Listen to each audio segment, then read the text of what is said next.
I'm a guy, I'm one of the boys, I'm of the male species. Or am I? I may have a prolonged genitalia in between my legs, but you certainly would not know that. Nor can you see my chromosomes. So we'll probably have to guess from the way I walk, my posture, my voice, my clothes, and then you will fill in the gaps with your own learned expectations with people that look like me. That's why it's usually a mistake to get hung up on biology when talking about sex and gender, as what is usually in question is the behaviors and the beliefs surrounding them. That's what I want to talk about today. What does it mean to be a man? What it meant for me? And what does it mean to not be a man? That last bit we already know a little bit about, right? We know that it sucks to be a woman. You get less pay or no pay at all for the domestic work. You can get murdered by your partner. You have to suffer all kinds of harassment. And your body is a constant political playground, right? So essentially, the worst thing about being a woman is that you have to deal with men. But you know who also needs to deal with men on a daily basis? It is other men. And despite all the privileges, it can really suck, right? You have to be strong, be rational, but also empathetic and sensitive, right? You still get underpaid for your labor. You still suffer all kinds of harassment, right? And you still get to go to war and fight other people's wars. This sucks. And this suckage overlaps with the suckiness of women quite a bit, right? Especially if you don't exactly meet the requirements for the boys' club. Now, from the way we walk to the colors that we like, there's constant pressure to perform the male role, except no one really knows what that means, right? So I looked up the definition on the internet, and it says that masculinity is the qualities and attributes associated with men and boys. Okay, Mr. Obvious, well, what are these qualities and attributes then, right? The example given is muscled, handsome, and driven. He's a prime example of masculinity. Okay, well, my mom thinks I'm handsome, but muscled and driven, driven to McDonald's maybe. In fact, my mom is handsome, muscled, and driven. Does that make her a prime example of masculinity? Do I have two gay dads, or is gender just a total scam? Is that what you're saying? Well, yes and no.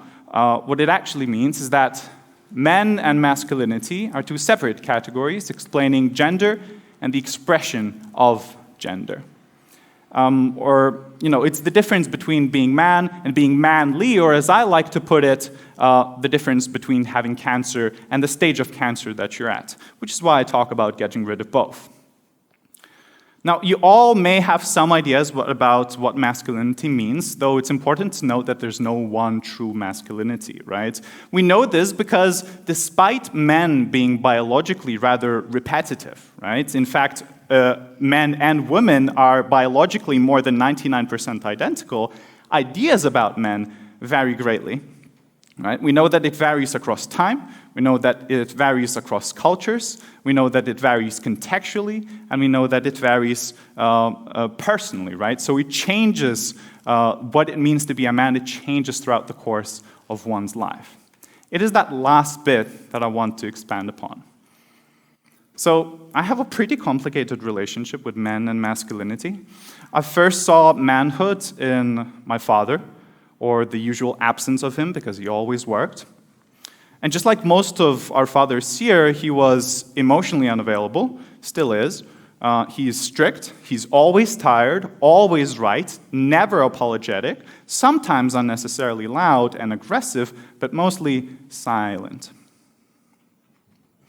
On paper, he is the model male breadwinner, but in his undeniable hard work to fill that role, he has grown distant and depressed.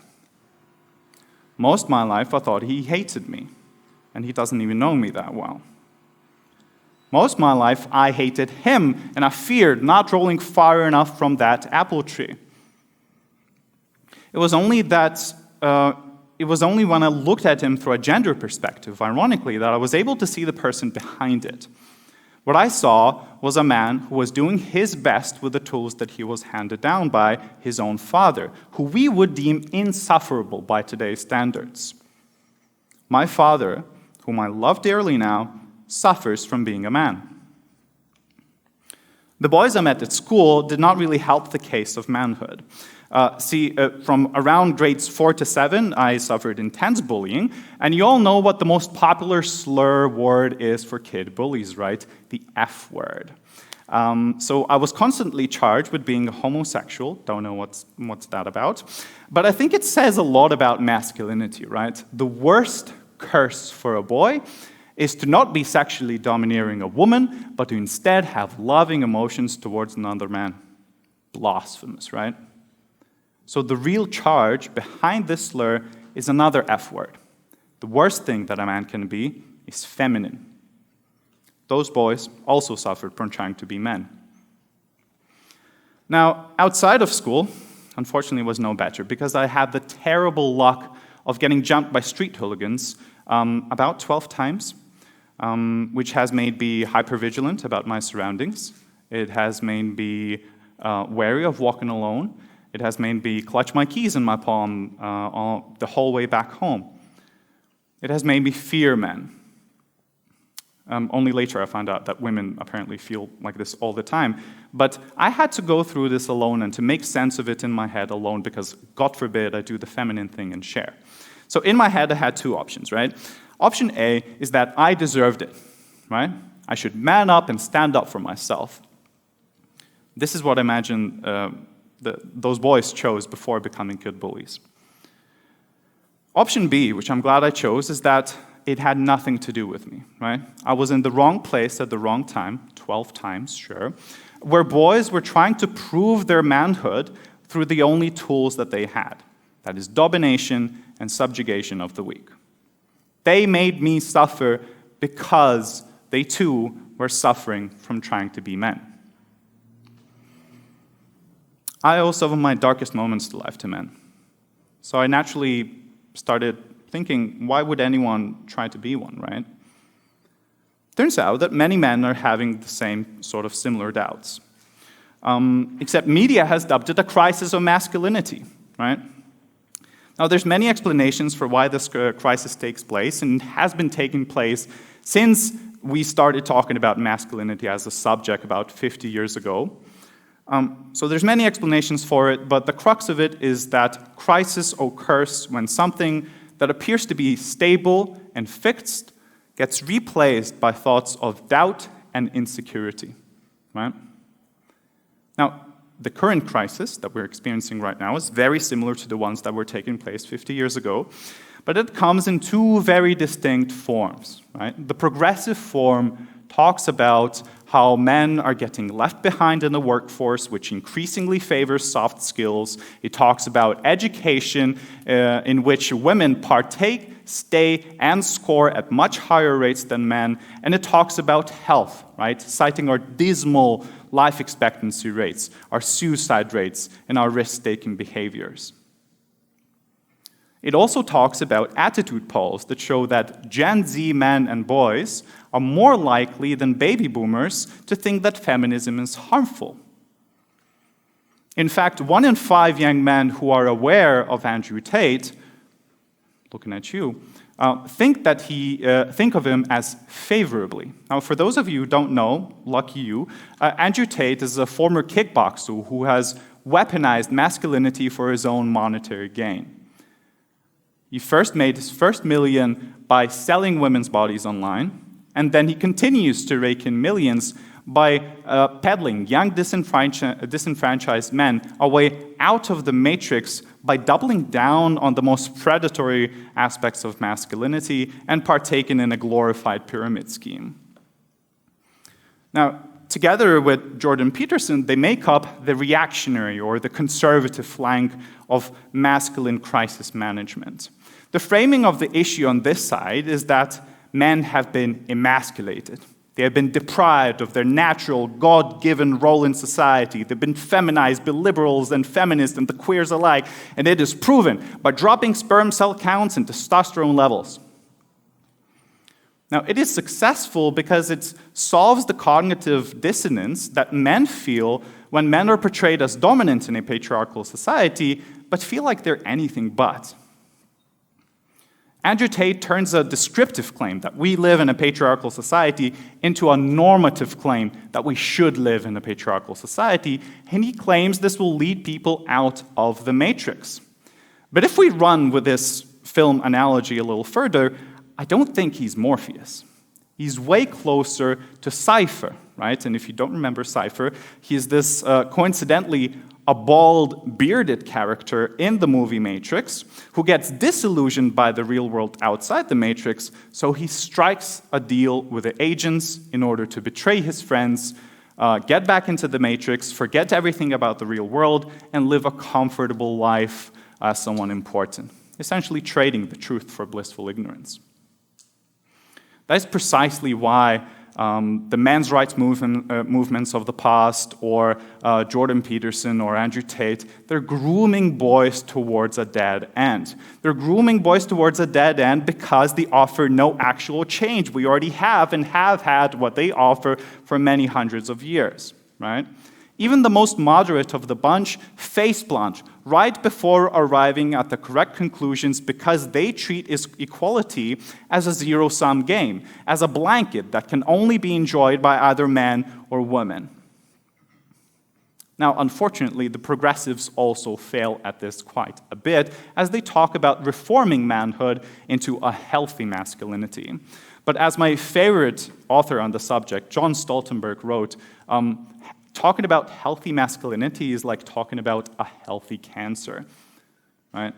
So what both the reformers and the conservators of masculinity miss when they talk of crisis of masculinity is that masculinity is the crisis. Let me explain.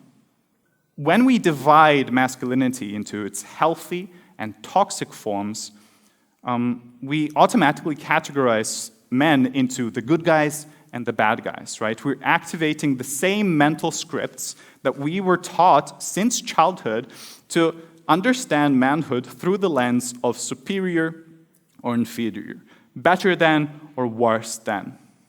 Now, this binary recreates the same sort of toxicity that the movement is trying to tackle, render it completely ineffective. It sort of reminds me of those, like my newly reformed feminist bros, who talk valiantly about how they would publicly humiliate sexists or how they would destroy a guy if they ever saw him make unwanted sexual advances on a girl. The main challenge of effective bystander interventions in situations like these, and there's like actual proper training for this, is creating an escape for a probable victim without it turning into a cockfight. The main principle of such intervention is that you act out of your moral character without trying to prove your manhood. And this is where the movement falls flat. Additionally, it really fails to recognize the root relationship between male violence and proving manhood. What do I mean by that? Think of the Real Men Don't X campaigns, right? Real men don't rape. Real men don't beat their wives. Real men don't buy prostitutes, right? The problem with this is that it fails to recognize that men rape in order to feel like men. Men beat their wives in order to show that they're the man there. Men buy women and prostitutes in order to get off like a real man. So the message falls completely deaf on their ears. Additionally, it reignites the same gender anxieties that we're born with, right? Instead of locking a moral choice to a moral character, it locks it into a gender identity, right?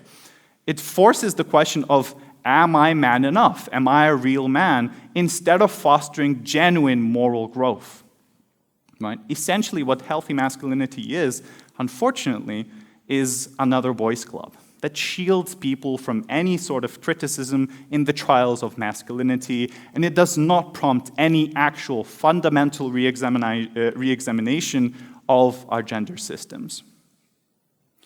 Just like Stoltenberg brilliantly puts it, healthy masculinity does not liberate consciousness from gender, because it keeps conscience gendered, and it's not. Conscience is human. So what do we do about it? And I'll give you a very short and unsatisfying answer, and you'll have to fill in the gaps yourself.